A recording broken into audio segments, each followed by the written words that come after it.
I don't know why Jermaine Burton doesn't have a role. I don't fully understand what's going on. Maybe it has something to do with, he's not paying attention during, meetings, not meeting with coaches, not learning the playbook. I don't know what it is. Wasn't that late? Who's the broadcaster that let that slip during a preseason game? And everyone's, who was that? It was Kirk, I think, right? Wasn't it Herb Street? It was Herb Street. Was that a preseason game or was it a? It was a regular season. It was a regular season game. But either way, when he said that, I know people jumped on Herb Street for saying that. Oh, where does he even get off saying that? I think something was slipped to him. I think he got that. I don't think he meant to say it or probably regrets saying it live on air, but I think he got that information from somewhere. The bottom line is there was red flags of him when the Bengals drafted him. I think we were willing to overlook it. And I don't know if it's a question of skill.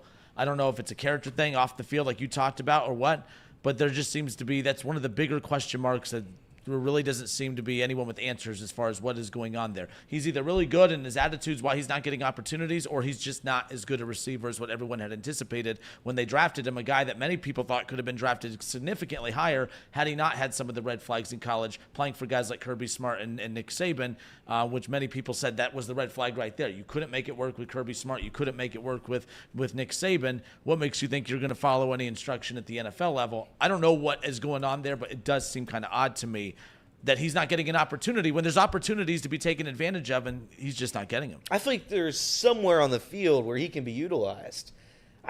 I'm not saying he has to get 7 targets a game, but every once in a while when you need a go route, when you need a deep ball, I think you could have a worse option out there than a guy that can run really, really fast and go in a straight line downfield. I don't think that's a terrible thing every once in a while. I'm not asking him to be T. Higgins or Jamar. I'm just asking him to be on the field. Trenton Irwin sucks. Yeah, that's the other thing. Trenton Irwin's not very good. Trenton Irwin goes out there and plays wide receiver like a baked potato. He doesn't do anything. He just stands there. Yeah. He doesn't get away from the corner. He doesn't get away from the safety. He just stands there. Every time Joe Burrow throws the ball into the ground at the line of scrimmage, it's at Trenton Irwin's feet. Yeah. Because he's not doing anything to get open. Jermaine Burton can do something.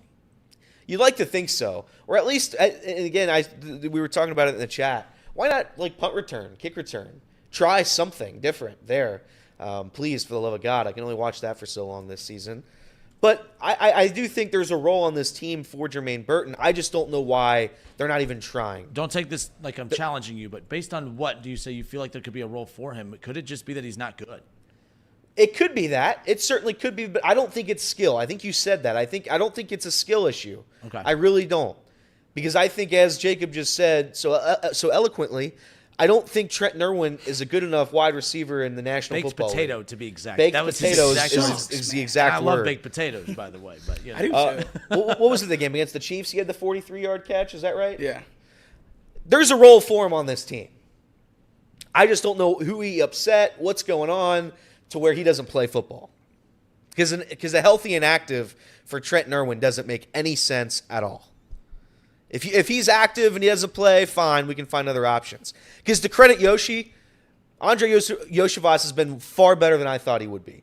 I think Casey's kind of alluded to it. He's made some big plays this season. Yeah. When you've needed a guy to come through outside of the ball that hit his face against Kansas City, he has been very, very good this season. But he was good in the red zone against Kansas City. He's been good in the red zone on quite a few occasions, and he was that play last night. Now I know we don't call his name a lot, but yeah, like Yoshi's kind of one of those. And again, the way they took a chance on him and developed him. Yeah. We keep talking about the future of the development of him. We're hoping that he develops into what you guys aspire him to be. But at the same time, for an offense that we thought had a lot of answers, there's still a lot of question marks. There's a lot of question marks at tight end. There's a lot of question marks. Right now, it doesn't seem like it because Jamar and T are so good. But we don't know who option number 2 is going to be next year. You know, has the fact. I mean, you watched last night's game when the defense takes away some things. It's Jamar Chase, it's T Higgins, and then who? That's the concern. That I mean, we talk about the development of Yoshi in the future, but okay, let's say you get Yoshi to fill some of the production to T. You still have the lack of production behind him. We were hoping that Burton was going to be that guy. Not saying that he still can't, but it seems to be, as you guys talked about, maybe not a skill thing, but more of something that we are not privy to. That it's either something at practice or just whatever. But if he doesn't see playing time, he's certainly not the guy. If he doesn't even get any reps whatsoever this season, he will not be the Bengals number 2. That'll be somebody else. Mm-hmm. That'll be a different role. Because there's no reason he doesn't play on this team. There's no reason he doesn't see the field. a healthy and active against the Giants, nah. Something's not clicking. And maybe it's because of what we all know. Maybe it's because professionally he's not what the Bengals want.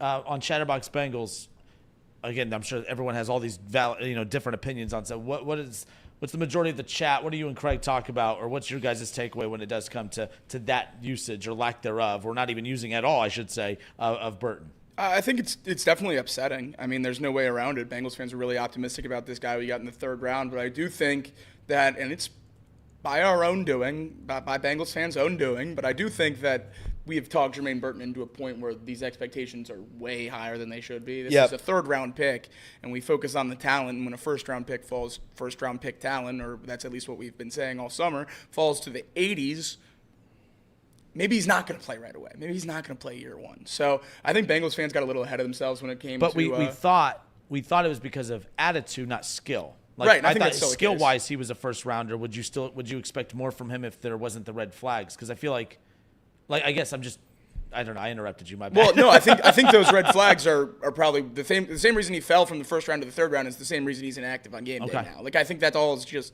I think it's just a real issue, and I think that's why they were able to get his talent.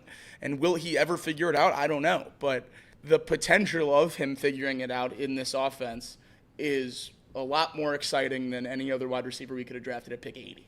Yep. And I think that's the way to look at this. And we talked about it last week when it comes to grading moves before or after. If Jermaine Burton never plays a game for the Bengals, am I going to be mad about the draft pick? Yeah, it's not going to look great. Is it still a pretty good idea to take a flyer on a guy that won a national championship, played at Georgia and Alabama, was leading receiver on 3 of the 5 best teams in the country across a couple years? I think it's a pretty good pick. That goes back to what we talked about last week. Pretty good way to operate. The intent of a decision versus the result of a decision. How do you judge what a good pick, what a good trade, what a good signing is? That's a good point. Have to hope he works out. Have to hope it happens eventually. And maybe it is just a slow start to an NFL career. That's going to be a long one. But if Trenton Irwin continues to show that he's better than Jermaine Burton, at least during the week of practice, that is a bad place to be. So the Bengals win. Zac Taylor knows how to coach again, and Anarumo is a great defensive coordinator again. Is that how this works? That's right. We're back, baby. Coach of the year. Woo! Coach of the year. Woo! There you go. Never a doubt. Never a doubt. I just want to come in here and have some passion about a win. That's what I want. Listen, the win last night was great. They won. But it also wasn't great, and I want them to see more. I just want to see more. I want to come in here with excitement. And that win didn't really get me. That win didn't really get me excited. It was like, all right, you held serve. That was like a hold serve type of the lack win. of production offensively. If they win 42 the defensive side was fine, but I don't think anybody in here is expecting the defense to be the reason the Bengals win games in the future. So it was a one-off night. You won the game. You won it ugly. You did your job. We move on to Cleveland. But I want maybe this Sunday. Maybe this is the week. I want Cleveland respectfully to not score a single point. I want it to be 25-0. I want to kick their teeth in, metaphorically. That's what I want to do, and I want to come in here 3-4 or what are we? Yeah, 3-4, and excited about the possibility of being maybe 5-4. Maybe beat the Eagles. Maybe beat the Raiders. I want that chance. That's what I want. But you held serve last night, so we can't be upset about it. I think if we can get, I don't want to say one. I'll say if we can get 2 more defensive wins this year, we're in a good spot. Yeah, I trust the offense to be consistently at what we saw the last few weeks as opposed to what we saw last night. And in all honesty, I think the defense is going to be much closer to what we saw the last few weeks than what we saw last night. But if we can get this defense 2 more times, maybe 3 more times, when the offense decides that they're not going to put up 30, because you can't expect that for 18 weeks, then I think the Bengals are going to be just fine. You're still in the mix here at 2-4, and that's a result of how bad the AFC has been. This is a broken record talking about the Reds in the National League. How they're still alive because of how bad the conference is around them. And here we are with the Bengals doing the same thing again. But I think the difference here is we have a much more talented roster. Way more. Yeah, I think this is the optimism level here at 2-4 is higher than it would have been if the Bengals would have won last night in a 38-34 standard Bengals blowout or shootout game. Seeing the defense be able to hold a team to 7, I know it's the Giants, but I honestly don't care. That means something in the NFL, and it was great to see for a defense that I didn't think had it in them. Yeah, it's like in baseball when you have a team that struggles to score runs and you get great pitching. And Yep. then, everything's never working at the same time. And last night the defense works, but the offense doesn't work. And then next week the offense will work and the defense falls apart. You never know. Kind of what to expect with this. I think the other thing too is last night, like, just more question marks come out. Okay, is the defense? We know it's bad, but is it as bad as we thought? The offense, it's good, but is it as good as we thought? Now there's more question marks that came out of last night's game, but ultimately the most important thing, a W, came out of it, and that's all you can ask for in those particular situations.